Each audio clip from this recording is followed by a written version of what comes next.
नमस्कार दोस्तों, आप सबका हार्दिक स्वागत है और मैं उम्मीद करता हूँ आप सभी लोग बहुत ही अच्छे होंगे। तो आज हम यहाँ पर सॉल्व करने वाले हैं पज़ल्स जो कि आपके आईपी मैट रोहतक और उसके साथ जीपमैट एग्ज़ाम के लिए बहुत ही इंपॉर्टेंट होने वाले हैं। तो देखो, सबसे पहली बात अगर आप हमारे चैनल पे नए हो सब्सक्राइब ज़रूर कर लीजिए और उसके साथ ही ये व्हाट्सएप कम्युनिटी का ग्रुप हमने यहाँ पे आपको दिया है, जिसके साथ आपको कोई भी डाउट आता है रिगार्डिंग योर एग्ज़ामिनेशन डायरेक्टली आप यहाँ पर पोस्ट करके पूछ सकते हैं। हमारी टीम जो है वो आपको डेफ़िनेटली हेल्प करेगी रिगार्डिंग योर क्वेरीज़। तो देखो अभी करंटली हमारे यहाँ पे आईपी मैट इंदौर का जो कि ये बैच स्टार्ट हो चुका है। अगर आपको बैच के बारे में कोई भी जानकारी चाहिए, आप डायरेक्टली यहाँ व्हाट्सएप या कॉल करके पूछ सकते हैं और उसके साथ ही 40% डिस्काउंट जो है अभी आपको यहाँ पर करंटली मिल रहा है हमारे सारे इस पूरे कोर्सेज़ के ऊपर। बट आपको कोड यूज़ करना पड़ेगा YT39 जिससे आपको और मैक्सिमम डिस्काउंट यहाँ पे मिल जाएगा। इसके साथ ही एक जिपमैट एंड उसके साथ आईपी मैट रोहतक का भी बैच हमने यहाँ पे स्टार्ट किया जिसका डेट ऑलरेडी 13 अक्टूबर है, इसका स्टार्ट हो चुका है। 40% डिस्काउंट अगर आपको पाना है तो इसके लिए कोड लगाइए YT39 जिससे आपको मैक्सिमम डिस्काउंट मिल जाएगा। तो चलो, सबसे पहला पजल आपके सामने है, इसको समझते हैं, देखते हैं क्या है और उसके बाद हम इसको सॉल्व करने की कोशिश करेंगे। क्या दिया देखो यहाँ पर 8 पर्सन्स आपके सामने गिवन है, डिफरेंट ईयर्स के अंदर बॉर्न हो रहे हैं। 1998 है, उसके साथ 2003, 4, 5, 10, 12 एंड 15। उसके बाद यहाँ पर कह रहा है U was born in a leap year after 4। ठीक है, चलो क्वेश्चन स्टार्ट करते हैं यहाँ पर। 1998, 2000, 2003, 1998, 1998, उसके बाद है 2000, उसके साथ है 2003 और उसके बाद क्या है देखो यहाँ पर नेक्स्ट, उसके बाद है 2004, 5, 10, 12, 4, 5, 4, 5 और उसके साथ है 10 एंड 12। ठीक है, मैंने ये लिख दिया। सारे ईयर्स आपको लिखने पड़ेंगे सबसे पहले, ये पहला स्टेप होता है। आगे देखो क्या दिया है, उसके साथ है लास्ट में 15। तो 15 आपके सामने जो कि एक आखिरी वाला ईयर बचा है तो मैंने यहाँ पे रख दिया। ठीक है, कितने परसेंट है देखो, 3, 4 और 4 और 4, 8, टोटल 8% यहाँ पर आपके सामने गिवन है। तो इनको मैं एक बार अरेंज कर देता हूँ, उसके साथ जो है आपका बाकी जो क्वेश्चन है उसको अपन सॉल्व करते करते कंप्लीट पजल यहाँ पे सॉल्व कर देंगे। क्या दिया देखो यहाँ पे, at least 2 but not more than 3% were born between U and V. ठीक है, एक कंडीशन यहाँ पर हमसे रह गई है, वो है U was born in a leap year after 2004। अच्छा, 2004 के बाद में लीप ईयर कौन सा आएगा देखो यहाँ पर, 2004 के बाद में लीप ईयर एक ही आता है तो यू को मैं यहाँ रख दूंगा। एक ही मेरे पास कंडीशन बनता है, हाँ ना बोलो एक बार। एक ही कंडीशन जो है हमारे पास यहाँ पर बनेगा तो मैंने यहाँ पर उसको रख दिया है। ठीक है, क्लियर है। उसके बाद देखो क्या दिया है आगे, आगे दिया है कि at least 2 but not more than 3% were born between U and V. U and V के बीच में आपको बोला है at least 2 but not more than 3। Not more than 3 इसका मतलब कम से कम 2 तो आने चाहिए बट 3 से ज़्यादा नहीं चलेगा। इसका मतलब हम u एंड v के बीच में 2% रख सकते हैं क्योंकि एटलीस्ट 2 बोला है और उसके साथ हम 3% भी यहाँ पर रख सकते हैं। तो देखो, u से 2 छोड़कर यहाँ पर v आने का चांस है और अगर मैं कंडीशन एक और लेता हूँ u के लिए तो 3 छोड़कर यहाँ पर भी v आ सकता है। क्लियर है। उसके बाद देखो आगे क्या दिया है यहाँ पे, आगे दिया है who was born immediate before p। V के इमीजिएट बिफोर, वी जो कि p के इमीजिएट बिफोर यहाँ पर बॉर्न होता है। क्या बोला है, who was born immediate before p। Okay, R was born in even numbered year बोला है। आर को हमें इवन ईयर के अंदर जो है उसे बॉर्न करना चाहिए तो मैं यहाँ पे लिख देता हूँ। आगे देखो क्या दिया है, the difference between the in which V and R were born is not more than 4 years. Difference between क्या बोला है यहाँ पे, difference between the year in which V and R born, V and R जिस भी year के अंदर born हो रहे होंगे उनका डिफरेंस क्या दिया है यहाँ पे, वो मोर देन 4 नहीं होना चाहिए। इनका जो डिफरेंस है वो डिफरेंस मोर देन 4 नहीं होना चाहिए, आपको यहाँ पे याद रखना है। डिफरेंस जो कि मोर देन 4 नहीं होना चाहिए, याद रखिए मोर देन 4 यहाँ पर। ठीक है, अब देखो आगे क्या दिया है यहाँ पर, अगर मैं v एंड r को यहाँ पे कंसिडर करता हूँ तो v का तो यहाँ पर आ चुका है। v एंड अगर मैं r की बात करता हूँ तो नॉट मोर देन 4 बोला है जो कि डिफरेंस है। इसका मतलब क्या है, क्या मैं यहाँ पर ले सकता हूँ क्या, बिल्कुल पॉसिबल है। इधर भी पॉसिबल है, इधर नहीं पॉसिबल है। ठीक है, चलो आगे देखते हैं नेक्स्ट कंडीशन क्या दिया है यहाँ पे। आगे दिया है the number of persons born before you is 1 less than the number of persons born after t। You के पहले जितने भी बॉर्न होते हैं वो एक कम होना चाहिए जितने भी टी के बाद में होने चाहिए। आगे देखो क्या दिया, S was born 5 years before Q. अच्छा, 5 साल पहले क्यू के जो है यहाँ पर एस बॉर्न होना चाहिए तो 5 ईयर्स की बात कर रहा है, याद रखिए यहाँ पे। Q was born before W, Q जो कि डब्ल्यू के पहले बॉर्न होना चाहिए। इसका मतलब क्या है दोस्तों, एस जो कि क्यू के पहले बॉर्न होता है बट वो 5 साल पहले बोल रहा है। कितने साल बोल रहा है, 5 साल पहले। तो 5 साल पहले मतलब 5% नहीं, वो कह रहा है 5 साल पहले करके, तो ये याद रखिए। ठीक है, अब देखो ऐसा कौन सी कंडीशन है जहां पर मैं इस एस एंड क्यू को कंसिडर कर सकता हूं। देखो 5 साल पहले अगर मैं ले लूं तो आपके सामने सबसे बेस्ट कंडीशन यहाँ पर कौन सी लग रही है। देखो आपके सामने सबसे बेस्ट कंडीशन कौन सी लग रही है, एक तो ये वाली कंडीशन है जहां पर मैं 5 साल पहले मतलब इन्हें कंसिडर कर सकता हूँ। क्लियर है। बट अगर मैं यहाँ पर एस एंड क्यू को लेता हूँ, सपोज मैंने एस को यहाँ रख दिया, क्यू को मैंने यहाँ रख दिया, क्यू जो कि डब्ल्यू के पहले होना चाहिए, क्या वो वहाँ पर है क्या, क्या वो वहाँ पर है क्या, वो नहीं है, इसलिए क्या है, इसको मैंने यहाँ से हटा दिया। ठीक है। अब देखते हैं और एक कंडीशन क्या बनती है यहाँ पर। देखो एक और कंडीशन है जो कि है 5 और 10 साल की, इनके बीच का भी जो डिफरेंस है वो 5 ईयर्स का ही है। इसके साथ 5 एंड 2000 का भी कंडीशन हमारे पास है, बट मैं इसको प्रायोरिटी क्यों देता हूँ, क्योंकि हमारे पास एस को रखने के बाद क्यू यहाँ पर आएगा और क्यू के जो कि बोला है डब्ल्यू के ऊपर होना चाहिए। तो सबसे रेयर कंडीशन मेरे पास यही बनती है, इसी से लेके मैं आगे बनूंगा। ठीक है, आगे बढ़ूंगा। ओके, आगे देखते हैं V एंड P को हमें एक साथ रखना है, बट देखो गलत हो गया। यहाँ पर V एंड P जो कि P के जस्ट ऊपर V रखना है तो ये गलत हो जाता है, तो इसको यहाँ पर मैं रख नहीं सकता, इसको हटा दो, यहाँ पे ये गलत हो गया है। यहाँ से इसको हटा दो क्योंकि P के जस्ट ऊपर हमें V रखना है, तो ये कंडीशन हमारी गलत हो जाएगी। ठीक है, आगे देखते हैं और कौन सा केस हमारा बनता है, और कौन सा केस हमारा बन सकता है। देखो अभी इस वाले पूरे कंडीशन के अंदर सिर्फ और सिर्फ एक केस ही बन रहा है, जिसको मैं यहाँ पर S को रख सकता हूँ और 5 साल पहले मैं Q को यहाँ रख दूंगा, जो कि 5 का डिफरेंस आपको दिख रहा है। Q के ऊपर हमें 5 साल रखना है, जो कि पॉसिबल है, राइट। ठीक है, आगे देखते हैं यहाँ पर ऐसा कौन सा केस बनता है। देखो सेकंड केस के अंदर जो है, यहाँ पर एक बार चेक करते हैं कौन सा केस बन सकता है। ये वाला तो बनेगा, राइट, और इधर के अंदर ये बनना पॉसिबल नहीं, तो आप S को यहाँ रख दो, उसके साथ Q को यहाँ रख दो, W को आप यहाँ रख दो, राइट। ठीक है, W अभी इन दो जगह पे आ सकता है। आगे देखो, U के ऊपर एक कम होना चाहिए जितने भी, U के ऊपर एक कम होना चाहिए जितने भी T के बाद में होंगे। अच्छा ठीक है, अभी तक हमने U को सेट नहीं किया है। R इवन ईयर के अंदर आना चाहिए। ठीक है, R even year, okay, R को भी रखना है। अब देखो यहाँ पर इस केस के अंदर R दो जगह पे आ सकता है, क्योंकि इवन ईयर आपके पास दो दिए हैं। V एंड R की बात करते हैं, अभी तक हमने V एंड R को सेट किया है क्या, चलो V को तो हमने सेट किया ही है। ठीक है, इनके बीच का जो डिफरेंस है V एंड R का, वो मोर देन 4 नहीं बोला है। मोर देन क्या बोला है आपको, 4 नहीं बोला है। तो अगर मैंने यहाँ पर V को रखा है तो V एंड R का डिफरेंस हमें मोर देन 4 नहीं लेना चाहिए। इसका मतलब मैं R को क्या यहाँ रख सकता हूँ, क्या क्या ये पॉसिबल है R को रखना। एक बार बताओ, अगर मैं सपोज R को यहाँ रख देता हूँ तो V एंड R का डिफरेंस जो कि मैक्सिमम बनेगा 4 से, ये पॉसिबल नहीं है मेरे पास। तो आप सीधा R को यहाँ रख दो, फिर R को मैं यहाँ पर भी रख सकता हूँ, एक ही ऑप्शन बनेगा मेरे पास। इस केस के अंदर R को रखने का सिर्फ और सिर्फ कौन सा ऑप्शन बनता है, ये 5 साल हो जाएगा, तो R को आप यहाँ रख दो। ठीक है, अब देखो यहाँ पर क्या गिवन है, R क्या इवन ईयर में है क्या, हाँ जी R इवन ईयर में आ चुका है।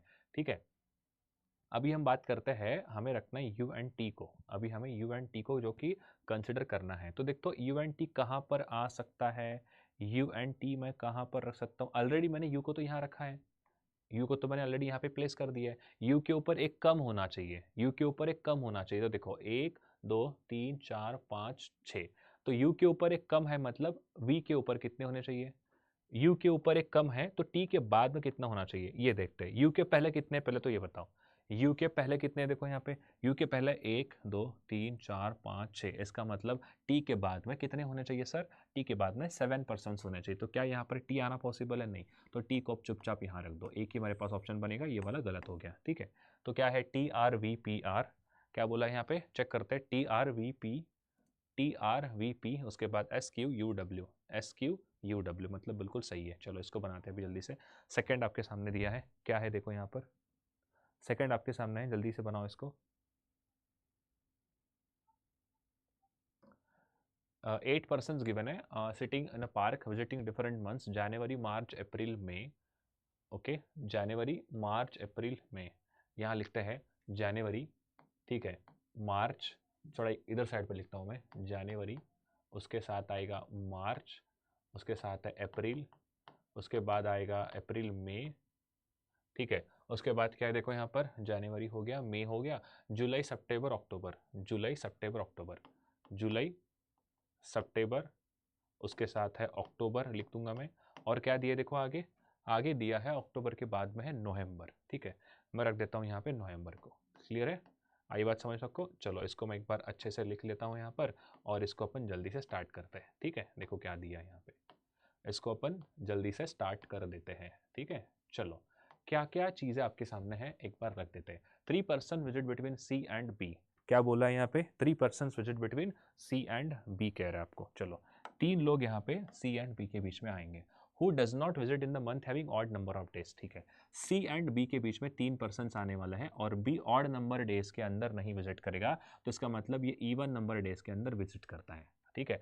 तो इवन नंबर डेज के अंदर क्या आता है सर? एक आता है अप्रैल जो कि 30 डेज का होता है, उसके साथ सितंबर जो कि होता है और नवंबर होता है। तो हम क्या करेंगे, इन्हीं जगह पे बी को रख देते हैं। एक बार बी को यहाँ रख दिया, एक बार मैंने बी को यहाँ रख दिया और एक बार मैं बी को यहाँ रख देता हूँ। उसके साथ 3 छोड़कर इस वाले केस के अंदर अगर मैं बात करता हूँ, देखो मैंने 3 ऑप्शन आपके सामने अभी रख रहा हूँ। यहाँ पे आपके सामने मैं 3 ऑप्शंस रख रहा हूँ। देखो 1 2 3 छोड़कर सी को रखो, 1 2 3 छोड़कर सी को रखो, 1 2 3 छोड़कर आप सी को रख दो, ठीक है। आगे देखते हैं क्या क्या गिवन है हमारे पास। और आगे दिया है जी विजिट इमीडिएट आफ्टर सी, जी जो कि जस्ट बाद आएगा सी के, तो यहाँ पर रख देता हूँ मैं जी को और यहाँ पे जी आ जाएगा, ठीक है। आगे देखो क्या दिया है, only one person sit visit between G and the one who visit immediate after A. क्या बोला यहाँ पे? Only one person between G and the one who visit immediate after A के जस्ट बाद में जो पर्सन है वो और जी इनके बीच में ऐसा एक पर्सन होना चाहिए, ठीक है। तो देखो जी को तो मैंने यहाँ पर ऑलरेडी प्लेस कर दिया है, ठीक है। एक पर्सन लेना है तो बाद में लेते हैं, अभी तो उसको छोड़ दो। ए विजिट आफ्टर सी कह रहा है आपको, ए जो कि सी के बाद में आने वाला है, तो ध्यान से सुनना मेरी बात। अभी जी और एक पर्सन आना चाहिए ए के बाद वाले में। अगर देखो जी और ए को पर्सन हो गया है, अगर वो एक पर्सन यहाँ पर है तो ये वाला पर्सन ए के जस्ट बाद में, मतलब मैं यहाँ रख सकता हूँ। एक बार हाँ ना बोलो। ये जो पर्सन है ये वाला वो ए के जस्ट बाद वाला है, उसके और जी के बीच में एक पर्सन है, बिल्कुल सही है। तो देखो यहाँ पर क्या है, इस केस के अंदर भी ए को मैं यहाँ रख दूंगा जो कि बिल्कुल सही है। और इधर देखते हैं सी के बाद में हमें ए रखना है, तो इधर पॉसिबल नहीं, इसलिए वाला ए केस गलत हो गया। ये केस क्या बन गया? गलत बन गया। देखो no one visit between D and F आपको बोल रहे हैं, डी एंड एफ के बीच में कोई भी विजिट नहीं करता है, इसका मतलब डी का नेबर एफ हो सकता है, डी का नेबर एफ होगा, तभी तो वो कह रहा है कि डी एंड एफ के बीच में कोई विजिट नहीं करता है। Who visit in the month having even number of days, कौन? एफ जो कि इवन नंबर ऑफ डेज में विजिट करता है। तो देखो इस वाले केस के अंदर एफ का रखने का सिर्फ एक ही ऑप्शन ये है, तो डी कंफर्म यहाँ पर आएगा, ठीक है। और देखो एफ यहाँ आता है तो डी यहाँ पर कंफर्म आएगा। आगे दिया ई विजिट बिफोर एच बोला है, ई विजिट बिफोर एच। अच्छा ई को हमें एच के पहले लेके जाना है। D and F who visit in the month having even number of days. अच्छा no one between D and F, अच्छा ठीक है तो हो गया। Okay F visit in the month having even number of days, वो भी हो गया। नॉट इन अप्रैल, अच्छा अप्रैल में नहीं है, एफ अप्रैल में नहीं जा सकता, मतलब अप्रैल में जा रहा है, इसका मतलब ये गलत हो गया। आपको बोला है ई विजिट बिफोर एच, ई को यहाँ रख दो जो कि एच के पहले होना चाहिए, तो मतलब हमारा क्वेश्चन बिल्कुल सॉल्व हो गया, ठीक है। बन गया E C G A H B D F. एक बार चेक भी कर लेते हैं क्या है सही है करके। देखो E C G A H B D F, B D and F, ठीक है। ये हो गया। अब क्वेश्चन नंबर 3 को हम सॉल्व करते हैं जल्दी से। क्या दिया है एक बार जल्दी से देखो, सब लोग स्कैन करो अच्छे से और ट्राई करो कि आपसे सॉल्व हो जाए करके। A certain number of persons are sitting in a row, all are facing toward the north direction, ठीक है। चलो 4 पर्सन यहाँ पे क्या गिवन है आपके सामने, क्वेश्चन स्टार्ट होता है 4 person sit between L and P, ठीक है। एल एंड पी के बीच में 4 लोग हैं, तो मैं रख देता हूँ यहाँ पे। आगे देखो H sit second to the right of P, P के सेकंड राइट में एच होना चाहिए, तो मैंने यहाँ पे रख दिया। आगे देखो क्या दिया, R sit adjacent to L बोला है, आर जो कि एल का नेबर होगा, तो मैंने ये भी रख दिया है। And sit at the extreme end of the row, ठीक है। आर किसी एक एंड पे होना चाहिए, तो कहाँ पर हम रख सकते हैं आर को? तो मैं आर से स्टार्ट कर सकता हूँ। अगर मैं मान लो आर को यहाँ रख देता हूँ, अभी के लिए एक कंडीशन ये लेता है और एक कंडीशन हमारे पास दूसरी आ सकती है। यहाँ पर देखो आर को मैं यहाँ पे रख दूंगा, आर का नेबर कौन है यहाँ पे? एल है, तो मैंने एल को रख दिया यहाँ पे। उसके केस के अंदर एल को मैं यहाँ रख देता हूँ, क्लियर है। एल से 4 छोड़कर मुझे पी लेना है, तो 1 2 3 4 छोड़कर मैं पी को यहाँ लेता हूँ। पी के राइट में एच लेना है तो एच यहाँ पर आएगा, ठीक है। अब देखो 1 2 3 4 छोड़कर मैं पी को यहाँ लेता हूँ, पी के राइट में हमें एच लेना तो एच यहाँ पर आ जाएगा, ठीक है। क्योंकि आपको बोला है सभी सभी नॉर्थ में फेस कर रहे करके, तो यही कंडीशन बनती है मोटा मोटा। आगे देखो क्या दिया है दोस्तों, 2 person sit between Z and R कह रहा है आपको। जेड एंड आर के बीच में 2 लोग हैं, तो 1 2 छोड़कर मैं जेड को यहाँ रख देता हूँ। इस केस के अंदर देखो जेड एंड आर के बीच में 2 लोग हैं, तो जेड को मैं यहाँ रख दूंगा, क्लियर है। आगे देखो क्या दिया है इसके साथ ही, नेक्स्ट है the number of person sitting between Z and B is 1 more than, जितने भी लोग Z एंड B के बीच में होंगे वो एक ज़्यादा होना चाहिए, ठीक है, वो एक ज़्यादा होना चाहिए। आगे दिया है more than the number of person sitting between P and B। अच्छा पी एंड बी के बीच में जितने भी लोग होंगे उससे एक ज़्यादा जेड एंड बी के बीच में होना चाहिए। T sit third to the left of B बोला है, टी जो कि third to the left of B होना चाहिए, तो मतलब मैं यहाँ पे ऐसा रख देता हूँ। आगे देखो क्या दिया, as many as person sit to the left of H, जितने भी लोग एच के लेफ्ट में होंगे, जितने भी लोग यहाँ पर एच के लेफ्ट में होंगे। आगे दिया है as to the right of T बोला है आपको, टी के राइट में उतने ही होंगे। आगे देखो T sit to the immediate right of V, V के इमीडिएट राइट में टी होना चाहिए। तो क्या हमने अभी तक वी को सेट किया है क्या? नहीं किया है। क्या हमने बी को सेट किया है क्या? वो भी नहीं किया है। तो हमें कैसे यहाँ पर प्लानिंग्स बनाने पड़ेंगे? अभी एच के लेफ्ट में जितने भी होंगे उतने टी के राइट में होने चाहिए। तो देखो एच के लेफ्ट में अभी तक हमारे पास कितने लग रहे हैं सर? 1 2 3 4 5 6 7 8। इसका मतलब टी के राइट में भी 8 होंगे। तो अभी के लिए मैं टी को यहाँ रख देता हूँ, मान लेते हैं टी ऐसा है यहाँ पे करके।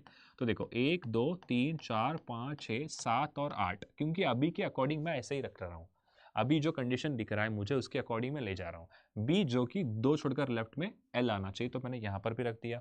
एच के लेफ्ट में हमें नहीं पता, तो ए वाला कंडीशन थोड़ा सा सेटिस्फाई नहीं करता यहाँ पे, इसको थोड़ा सा अपन वेट करते हैं। अब देखो पी एंड बी के बीच में कितने लोग हैं? देखो पी एंड बी के बीच में है 1 2 3 4 5, यहाँ पर 5 है तो इनके बीच में एक ज़्यादा होना चाहिए। किसके? जेड एंड बी के बीच में। तो देखो 1 2 3 4 5 6 7 8 है। अभी आपको यहाँ पर 8 पर्सन दिख रहे हैं। कितने पर्सन दिख रहे हैं आपको यहाँ पे? अभी करंटली आपके सामने 8 पर्सन दिख रहे हैं, जो कि ये कंडीशन तो सेटिस्फाई कर रहा है इसे। तो हमें यहाँ पर 7 लेना चाहिए पी एंड बी के बीच में। एक बार हाँ ना बोलो, पी एंड बी के बीच में क्या मुझे 7 पर्सन लेने चाहिए क्या? एक बार हाँ या ना बोलो सब लोग, जल्दी से बताओ दोस्तों। कौन सी कंडीशन हमारे लिए सबसे बेस्ट होगी जिसके साथ हम आगे बढ़ सकते हैं? कोई बताएगा मुझे? कौन सी कंडीशन हमारे लिए सबसे बेस्ट होगी? कोई बताएगा? जल्दी बताओ दो मुझे, जल्दी से मुझे बता दो कौन सी कंडीशन हमारे लिए सबसे बेस्ट है यहाँ पे, जिसके साथ हम आगे बढ़ सकते हैं। वो कंडीशन कौन सी है बताओ, जल्दी बताओ थोड़ा, मेक इट फास्ट, ट्राई करो, सोचो थोड़ा क्या है करके, थोड़ा सोचो क्या है ये कंडीशन, कौन सी बेस्ट होगी करके। जल्दी से बता दो कहाँ पर हम रख सकते हैं। कोई ऐसा कंडीशन है जिसके साथ हम आगे बढ़ेंगे? ऊपर में तो हमें बहुत ज़्यादा डिफिकल्टी लग रही है, क्योंकि हमारे पास क्वेश्चन सही नहीं बन रही है। ऊपर तो मेरे पास बहुत ही ज़्यादा कंडीशन जो है वो क्या बन रही है दोस्तों, बहुत ज़्यादा क्रिटिकल लग रही है। तो कौन सा बेस्ट रहेगा? ऊपर के केस के अंदर तो बहुत क्रिटिकल है। कैसे क्रिटिकल है देखो, समझाता हूँ मैं आपको। क्रिटिकल इसलिए है सर क्योंकि यहाँ पर पर्सन्स का लेकर हमें अरेंजमेंट नहीं पता है। तो एक काम करते हैं, देखो क्या काम करेंगे अपन अभी, हमारे पास एक स्मार्टेस्ट वर्क करते हैं। देखो आपको पता है पी एंड बी के बीच में जितने लोग आएंगे उससे एक ज़्यादा होना चाहिए। तो काम करता हूँ ना मैं अभी, देखो पी एंड बी, मान लो बी को मैंने यहाँ पर रख दिया। ऐसा क्यों? क्योंकि मैं 0% लेके चलता हूँ, तो इधर एक ज़्यादा मतलब जेड एंड बी के बीच में 1% होना चाहिए। तो क्या वो जेड इधर पे मैं रख सकता हूँ? और ऑलरेडी आ भी चुका है यहाँ पे, जेड ऑलरेडी आ चुका है ना, जेड को मैंने ऑलरेडी रख दिया है, तो वो बराबर हो गया ना, कन्फर्म हो बैठ गया चीज़। बी के लेफ्ट में हमें 2 लिखे छोड़कर टी लेना है, तो टी को मैं यहाँ रख दूंगा। फिर बिल्कुल सही है, ये वाला ज़्यादा सही लग रहा है। क्लियर है? अब देखते हैं कौन सी कंडीशन, ये वाली एच एंड टी की बात करते हैं। देखो एच के लेफ्ट में कितने हैं उतने टी के राइट में होंगे। अभी के लिए एच के राइट में कितने, 1 2 3 4 5 6 7 8। तो अगर इधर 8 है तो एच के लेफ्ट में भी 8 होने चाहिए। तो 1 2 3 4 5 6 7 और 8 हो गया, क्वेश्चन सॉल्व हो गया। और कुछ करने की जरूरत नहीं है आपको। चेक करो एक बार, एच के राइट में कितने हैं, एच के लेफ्ट में, पहले टी के राइट में देखते हैं, 1 2 3 4 5 6 7 8। वैसे एच के लेफ्ट में 1 2 3 4 5 6 7 8, मतलब 8% यहाँ पर 8% उधर हो गया। तो ये मेरे ख्याल से सही बनना चाहिए, ये मेरे ख्याल से सही बनना चाहिए। एक बार हाँ या ना बोलो सब लोग, हाँ या ना बोलो सब लोग। ठीक है, आपको एक कंडीशन दी है वी के राइट में टी है, तो वी को यहाँ रख दो, क्वेश्चन ही सॉल्व हो गया आपका। चेक करो एक बार, 3 का गैप छोड़कर वी एंड टी, 3 का गैप छोड़कर वी एंड टी, मतलब क्वेश्चन हमारा बिल्कुल सही है। बाकी हमें चेक करने की जरूरत भी नहीं है। ये रहा आपके सामने फोर्थ क्वेश्चन, जल्दी से इसको बना लो। ये रहा आपके सामने फोर्थ क्वेश्चन, जल्दी से इसको बना लो,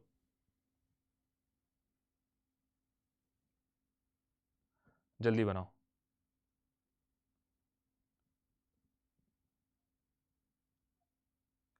क्या दिया? 8 पर्सन गिवन है और ये working in a school at a different designation. ठीक है, अलग अलग डेजिग्नेशन के अंदर ये काम कर रहे हैं। कोई डायरेक्टर है, कोई प्रिंसिपल है, कोई वाइस प्रिंसिपल है, कोई सीनियर टीचर है, कोई टीचर है, कोई असिस्टेंट टीचर है, कोई लाइब्रेरियन है। ठीक है, और असिस्टेंट लाइब्रेरियन। चलो स्टार्ट करते हैं। यहाँ पे क्या क्या है? पहले है director principal VP, director principal and VP, director principal and VP आएगा, ठीक है। उसके बाद क्या है, देखो यहाँ पर वीपी के बाद में आएगा एसटी मतलब सीनियर टीचर, उसके बाद टीचर, सीनियर टीचर, उसके बाद है सिर्फ टीचर, उसके साथ क्या है देखो और है assistant teacher, librarian, assistant teacher, उसके साथ है लाइब्रेरियन और असिस्टेंट लाइब्रेरियन एक है, ठीक है। तो 8 पर्सन्स यहाँ पर हमें रखने का ऑप्शन है, तो इसको जल्दी से अपन सॉल्व करते हैं, उसके बाद आपके लिए एक होमवर्क रहेगा और एक क्लास खत्म हो जाएगा, ठीक है। देखो यहाँ पर मैंने ऐसे 8 पर्सन बना दिए।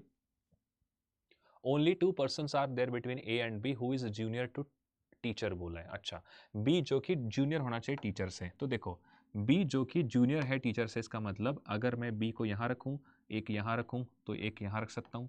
क्या हमारे पास 3 ऑप्शंस अवेलेबल हैं? एक बार हाँ या ना बोलो सब लोग। क्या हमारे पास 3 ऑप्शंस अवेलेबल हैं? हाँ या ना बोलो सभी के सभी। राइट, आपको बोला है 2 लोग आने चाहिए ए एंड बी के बीच में, तो 1 2 यहाँ पर ए आएगा, 1 2 यहाँ पर ए आएगा, 1 2 यहाँ पर ए आएगा, ठीक है। आगे देखो क्या दिया है, G is designated 2 person senior to B बोला है and 3 person junior to H। अच्छा, क्या दिया है, G designated 2 person senior to B, 2 person senior to B मतलब एक का गैप है, यहाँ पर G आएगा, यहाँ पर G आएगा, यहाँ पर G। आगे बोला है आपको कि 3 पर्सन जूनियर टू H बोला है, इसका मतलब 2 का गैप छोड़कर नीचे आएगा, इधर भी 2 का गैप छोड़कर नीचे आएगा, इधर भी 2 का गैप छोड़कर नीचे आएगा। एग्री करोगे हाँ या ना? ठीक है। आगे देखो क्या दिया है, the number of person senior to H is 1 more than, जितने भी लोग H के ऊपर सीनियर होंगे वो एक ज्यादा होना चाहिए, the number of person junior to D बोला है, ठीक है। ओके, H के ऊपर कितने हैं अभी, यहाँ पर तो 0 लग रहा है, मतलब ये वाला गलती हो गया, यहाँ पर 1 पर्सन है, इसका मतलब D के नीचे 0 होना चाहिए, तो यहाँ पर D आना चाहिए। क्लियर है, यहाँ पर 2 लोग हैं मतलब D के बाद में 1 होगा, क्योंकि आपके सामने बोला है ना H के ऊपर 2 पर्सन है, तो इसका मतलब D के बाद में 1 ही होगा। राइट, आगे देखो क्या दिया है, आगे कंडीशन क्या दिया है, the only 1 person between E and F, ठीक है, who is junior to E बोला है, मतलब E के बाद में हमें F रखना है। आगे दिया C is not junior to E, C junior नहीं है E से, मतलब C E से ऊपर होगा, ठीक है। अब देखते हैं यहाँ पर क्या क्या केसेस बनते हैं। देखो E एंड F को मैं सीधा यहाँ रख दूंगा, E के बाद में F यहाँ आ सकता है, E के ऊपर हमें C रखना है, तो पॉसिबल नहीं है, ये वाला गलत हो गया। यहाँ पे रख के चेक करते हैं, E के बाद में F यहाँ आएगा, C को यहाँ रखो, क्वेश्चन ही सॉल्व हो गया आपका। C E H F A G D and B, clear है, चेक कर लो एक बार है क्या, C E H F C E H F A G D B बन गया, ठीक है। चलो ये रहा आपके लिए एज अ होमवर्क, इसको सॉल्व करके नीचे मुझे जल्दी से कमेंट करके इसका आंसर बताओ, ताकि मैं आपको इसको सही तरीके से सॉल्व करके आपको मुझे बताना है, अगर गलत होता है तो मैं आपको करेक्ट कर दूंगा, ठीक है। उसके साथ ही हमारा व्हाट्सअप ग्रुप जरूर ज्वाइन कर लीजिए, जो भी आपके डाउट्स होते हैं रिगार्डिंग एग्जामिनेशन आप हमसे डायरेक्टली पूछ सकते हैं, ठीक है। Thank you so much, bye bye, take care.